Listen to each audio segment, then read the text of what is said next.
प्रधानमंत्री नरेंद्र मोदी का अयोध्या दौरा और क्या हैं उसके मायने। नमस्कार, मैं हूं समर्थ श्रीवास्तव और आप देख रहे हैं चुनाव आज तक। प्रधानमंत्री नरेंद्र मोदी ने आज अयोध्या में रोड शो किया, उनका दौरा रहा। आखिर क्यों उनके दौरे को एक तरह से बीजेपी के लिए एक बड़ी जीत माना जा रहा है। लोकसभा चुनाव को अब कुछ ही समय शेष है और उससे पहले अयोध्या राम मंदिर बीजेपी के उन मुद्दों में आता है जिस मुद्दे को बीजेपी कल्याण सिंह आडवाणी के समय से उठाती आ रही है। दौर बदला, नेता बदले, चेहरा बदला, लेकिन राम मंदिर का मुद्दा बीजेपी के लिए आज भी प्रासंगिक है और कहीं ना कहीं वोट बैंक का एक जरिया भी बना हुआ है। यूँ तो रामलला का आना हर किसी के लिए एक तरह से, हिंदू धर्म की अगर आप बात करेंगे तो ललायत होने वाला अवसर प्रतीत होता है, लेकिन बड़ी बात यहाँ पर यह है, अगर आप चुनावी दृष्टि से देखेंगे, राजनीतिक मायने देखेंगे तो ज़रूर बीजेपी के लिए एक बड़ी जीत है। प्रधानमंत्री का आज का दौरा बहुत खास रहा है। 16,000 करोड़ की परियोजनाएं अयोध्या को मिली। प्रधानमंत्री ने कई योजनाओं का शिलान्यास किया, कईयों का लोकार्पण किया। मोटे तौर पे देखा जाए तो एयरपोर्ट मिला है, पहली फ्लाइट दिल्ली से अयोध्या की आज लैंड करी है। तो वहीं रेलवे स्टेशन नवनिर्मित जो अनेकों सुविधाओं से लैस है वो अयोध्या को मिला है। लेकिन इन सभी चीज़ों के बीच में क्या इसका चुनावी मायना है? विपक्ष के लिए अब कहने को कुछ नहीं है, क्योंकि अब वो अगर कुछ खिलाफ बोलेंगे तो उनकी इमेज एक ऐसी बनेगी कि अयोध्या के विकास से खुश नहीं है या वो नहीं चाहते कि रामलला का मंदिर बने। तो इस वजह से विपक्ष भी बहुत सेफ खेल रहा है और जब भी उनसे पूछा जाएगा तो वो यही कहेंगे हम भी मंदिर जाएंगे। इस तरह के बयान सामने आते हैं। इन्विटेशंस को लेकर भी तमाम कंट्रोवर्सी हुई। कई नेताओं ने कहा हमको इन्विटेशन नहीं मिला है, कईयों ने कहा इन्विटेशन मिले ना मिले हम ज़रूर जाएंगे।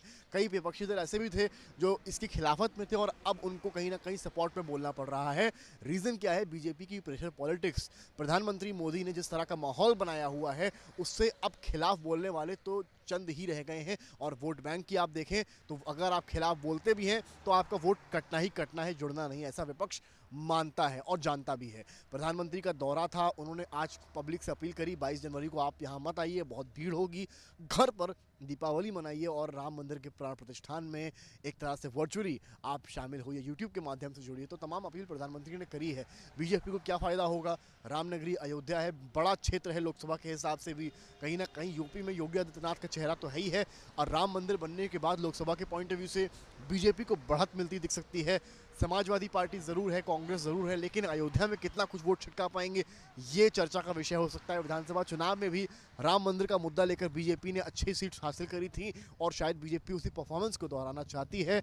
यही रीज़न है कि प्रधानमंत्री नरेंद्र मोदी का ये दौरा बेहद अहम है अयोध्या के पॉइंट ऑफ व्यू से और विपक्ष के लिए एक टेढ़ी खीर साबित होगा। आज जिस तरह से रोड शो में प्रधानमंत्री ने माहौल बनाया, लोगों से मिले, इकबाल अंसारी के ने उनके ऊपर फूल वर्षा करी, वो एक बड़ा मैसेज दे गया कि लोग कहते कि मुस्लिम समुदाय के लोग शायद बीजेपी से खुश नहीं हैं, लेकिन इकबाल अंसारी जो खुद इस तरह के बाबरी के केस जिन्होंने लड़ा, उन्होंने आज फूल बरसाया, जो राजनीतिक मायनों में कहीं ना कहीं बीजेपी इस मुद्दे को बहुत आगे ले जाने वाली है। इसके अलावा तमाम चीज़ें हुई, लोकार्पण हुआ, लता वीणा चौक पे हुए, सीएम के साथ उनकी जिस तरह की बॉन्डिंग दिखी ग्राउंड पर, वो उसके कई चुनावी नतीजे, उसके कई चुनावी परिणाम भी आने वाले वक्त में आपको देखने को मिल सकते हैं। लेकिन एक बात तो खास है कि अयोध्या का जो दौरा रहा है वो कई एक तरह से बीजेपी के लिए प्राण प्रतिष्ठान से पहले एक बड़ी उम्मीद जगाता है और कहीं ना कहीं विपक्ष को बैकफुट पर ले जाता है। अब इस बात तो साफ है कि जिस दिन प्राण प्रतिष्ठान होगा